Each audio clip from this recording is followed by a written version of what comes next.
There are many of us in this room who have eagerly anticipated their very first paycheck. We've computed the hours that we've worked and the rate of pay, hourly or if it's a salary, and then comes the envelope with our first paycheck. As we open it, there's this spirit of gratefulness that we're actually getting paid for working. But then we look at it, and the spirit of gratefulness might be replaced with a spirit of, what? What are all those deductions? I thought I was going to get a lot more than that. FICA, L&I, certain benefits.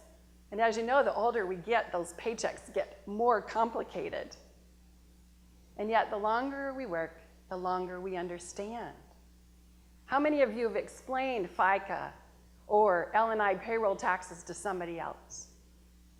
Some of you have, yes. We try to understand how our paycheck contributes to our well-being and our future, and honestly, the future of others. When I entered the workforce, there was a great deal of conversation going on about Social Security and its viability. That we were told that by the time we retired, probably Social Security would be bankrupt. And I found that quite a few of my peers opted out of Social Security for a plethora of reasons. But I committed to stay in, because at that time, my grandparents were recipients of Social Security. And I knew that soon my parents would retire. And I knew that my work and the payments that I made were supporting them. And in fact, I understood even then that my work was a part of a big picture of work. That we are connected in our work to God's work and what God is doing. God uses our work, your work, to make a difference. And even our taxes make a difference. So at this point in the sermon, I want you to know this morning that we're going to look at the history of taxes in the Bible. Did you know there's a history of taxes in the Bible? How they were initially accumulated, how it became corrupted and divided. And then, as Travis has read, we see God's plan for creation, giving us all the wealth, everything we need to provide not only for ourselves and our families, but for the whole world. Will you join me in prayer? Oh God, may the words of my mouth and the meditations of each of our hearts be acceptable this morning in your sight, for you are our rock and our Redeemer. Amen. You see, taxes have always connected us to a bigger story. Sometimes it's a story that we would like to be a part of, and sometimes it's a story that we do not want to participate in whatsoever. In early nomadic tribes who moved from place to place, like the Hebrews, like Abraham and his sons and daughters, taxes were unknown. Rather, there were voluntary presents that were given to chieftains, given so that we can move through your land on that road or that trail, given for protection, to protect our herds and our family, or given so that we can settle and farm and feed our herds for a season. When the theocracy of Israel was finally established, that God was the only king, every man paid a poll tax. It was equal for everyone, whether you were rich or whether you were poor. And it was paid as you came to the tent of meeting. The fee was 1/2 of a shekel at entrance. And when you became 20 years of age, it became your responsibility to pay your 1/2 a shekel. This was given at the tent of meeting to help keep the tent going. And in Exodus 30:16, it was a reminder to the Israelites that God had given a great ransom for their lives. There were really no taxes until kings came into being for the people of Israel. And as we're in a season of election time, I don't know about you, but my mailbox is full of all kinds of promises. And most of the promises don't sound like this. For remember, the people have asked Samuel to ask God, please, they want a king. like everybody else. And this is the campaign promise that Samuel reports from God. So Samuel reported all the words of the Lord to the people who were asking him for a king. He said, "These will be the ways of the king who will reign over you. He will take your sons and appoint them to his chariots and to be his horsemen, and to run before his chariots. And he will appoint for himself commanders of thousands and commanders of 50, and some to plow his ground and to reap his harvest, and to make his implements of war and the equipment of his chariots. He will take your daughters to be perfumers and cooks and bakers. He will take the best of your fields and vineyards and olive orchards and give them to his courtiers. He will take 1/10 of your grain and of your vineyards and give it to his officers and his courtiers. He will take your male and female slaves and the best of your cattle and donkeys and put them to his work. And he will take 1/10 of your flocks, and you shall be his slaves. And in that day you will cry out because of your king whom you have chosen for yourselves. But the Lord will not answer you in that day." And the people refused to listen to this and said, "No, no, no, we don't care about those taxes. We don't care. We want a king." And so they were given a king. The United Tribes of Israel were given one king, King Saul. And then we know King David, and finally his son, King Solomon. And we often tell tales to our children and to each other of Solomon's great wisdom given by God. But you have to know that Solomon was a master of taxation. It was on the backs of the people that the great palaces were built for Solomon and his wives. It was on the backs of the people that this amazing temple in Jerusalem was built. There were extensive stables for all of the horses, for all of the armies of Solomon. And we know from archaeology that even Solomon put together a navy to protect the great nation that he put together. And the knowledge and this whole system is what ultimately divides the northern and southern kingdoms. Judah and Benjamin, they stay with Solomon's son. They stay with Rehoboam. But the northern people don't want to have anything to do with Rehoboam because of the way he behaves. And they go with Jeroboam, who had been a servant, a leader, really a military leader for Solomon.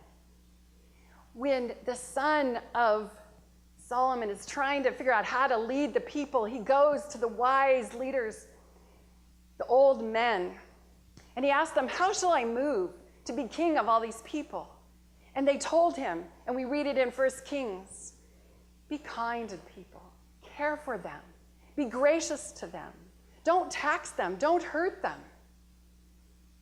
And he goes to his young peers, the men who move with him in the affluence that he has discovered and experienced, and they say, "Rob the people blind, tax them not with a whip like your father did, but whip them with scorpions." And that's what Rehoboam chooses to do. He became so interested in power and affluence that he lost the people.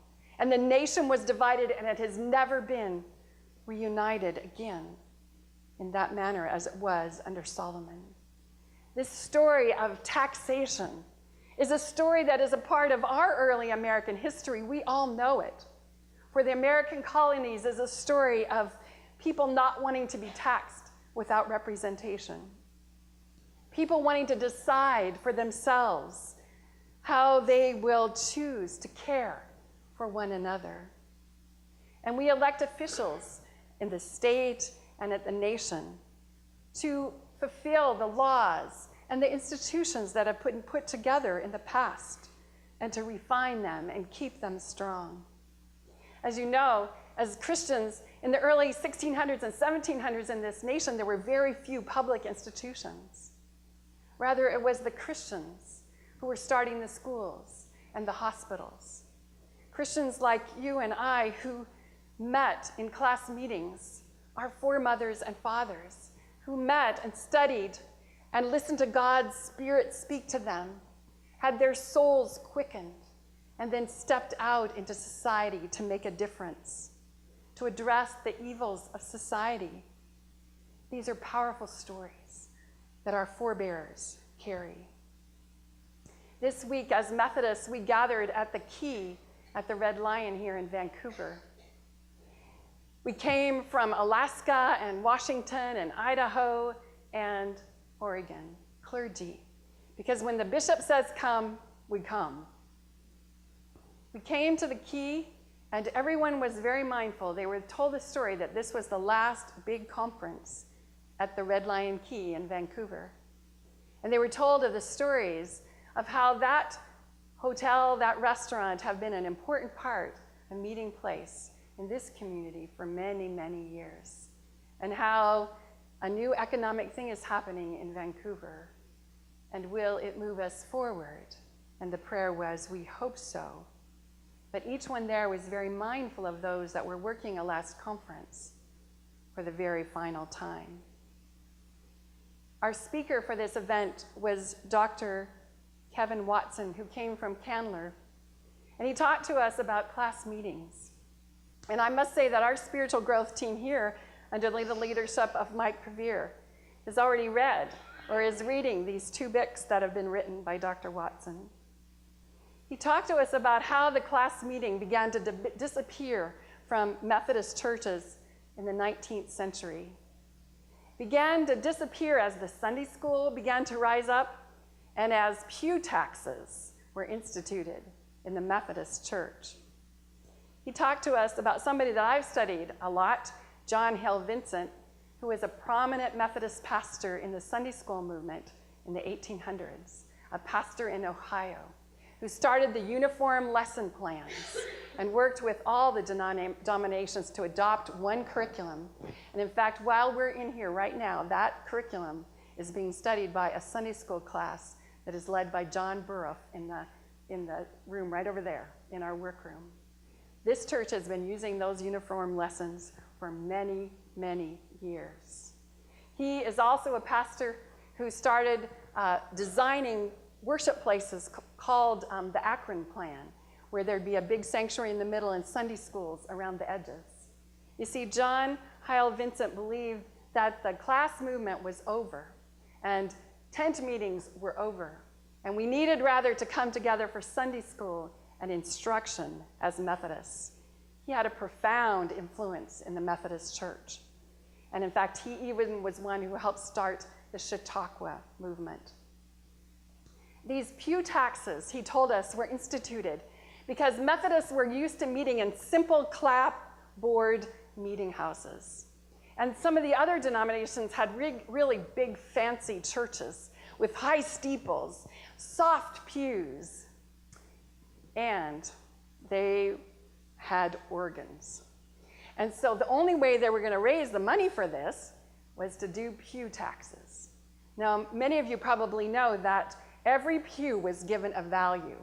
Those of you up in the front, you paid the most for your pews. Of course, because you wanted to hear. Now, if there was a furnace, and there usually was a furnace somewhere that somebody stoked, a wood-burning furnace, those places were expensive as well. The balcony, it was free or really cheap, as well as the back. And so people knew just where you sat, what your commitment was to the church, and maybe what your financial well-being was. And you know what? Nobody else was to sit in your pew. It was yours. Fascinating movement. There were Methodist circuit riders who were eager for this new way of being church because they were tired of being paid almost nothing. They had sacrificed family as they moved from church to church in their circuits, usually of 9 different parishes. And often many of them lost their health. There was somebody whose name I've heard over all the years. His name was Peter Cartwright.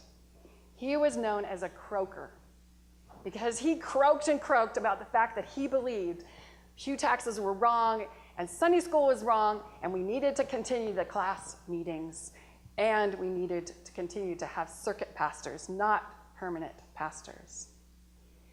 Dr. Watson said that what happened to churches that gave up these class meetings was that many Methodist churches became like country clubs, catering to their members, keeping them happy, instead of making disciples of Jesus Christ, and in constantly inviting people into a new relationship with God. For you see, in those early days, Methodists became members by attending class meetings. And if you missed a class meeting 3 times, you were no longer a member of that Methodist church. You see, this accountability where you met every week and you talked about your soul and how God was working in your heart and how you were being changed and transformed and how you were trying to be a worker or a dad or a mom was key to being a Methodist. And in fact, he told us that in 1776, 2.5 of all Christian or religious adherents in the United States, the new United States, were Methodists. By 1850, the largest portion of Christians in the United States were Methodists, 34.2%. These class meetings that spread like wildfire, led by the people, not pastors, is what made this church have such a profound influence across these United States. The Salvation Army is known for soup, soap, and salvation. Methodists were known for attending to the soul of men and women and calling them to righteousness and then sending them out into the world to address social righteousness. Methodists understood, and I say understand today, the vision of the economy, the household of God. It was a driving vision, and it was an optimistic vision, that God had provided enough for everyone, and we could be a part of that, where everyone had enough from the harvest to eat, for their souls and for their families. We have historically claimed the promises of for everyone, and this is a beautiful gift. And I think that we continue to talk about it and live into it at Salmon Creek. Food sustainability is the key purpose of our fan. We maintain this food closet right over there so that when any person walks in and is hungry, we will provide food for them. We join with our partners in Clark County, especially now through our Mission Basket option, to support efforts to end homelessness and violence and addictions. We are good Methodists. And I tell you, the pastors and leaders of this congregation, they're not going to require much of you to be a part of this congregation. You don't have to join a small group now. You don't have to come to worship every week. You don't have to be elected to serve on a committee or serve in any ministry. You don't have to pledge. It's all optional and up to you and up to your spirit and your family. You're not going to be receiving a tax bill from Salmon Creek United Methodist, but you will be receiving a pledge card this week. Jesus answered the question to those who said, "Jesus, this is a coin. Do we need to pay our taxes?" Yes, he said. Pay your taxes to Caesar. Every time you shop in the state of Washington and Clark County, you are going to pay a tax. Do it. Consider bonds to support our fire departments. When funding is needed for our schools, think and pray on it. When you don't have enough federal taxes withheld from your payroll, pay your taxes to the U.S. Treasury. But paying to God what is owed to God, Jesus says, give to God the things that are God's. This week, those of us that were moving close to Sandy Perry watched her give her life back to God. There was nothing more for her to do on this side of glory. It was a powerful experience. By the end of her life, Sandy didn't need anything around her except those people, her beloved, those who loved her. She didn't need any more things. Sandy's next door neighbor, Val Valrajan, lives on with cancer at the Ray Hickey House.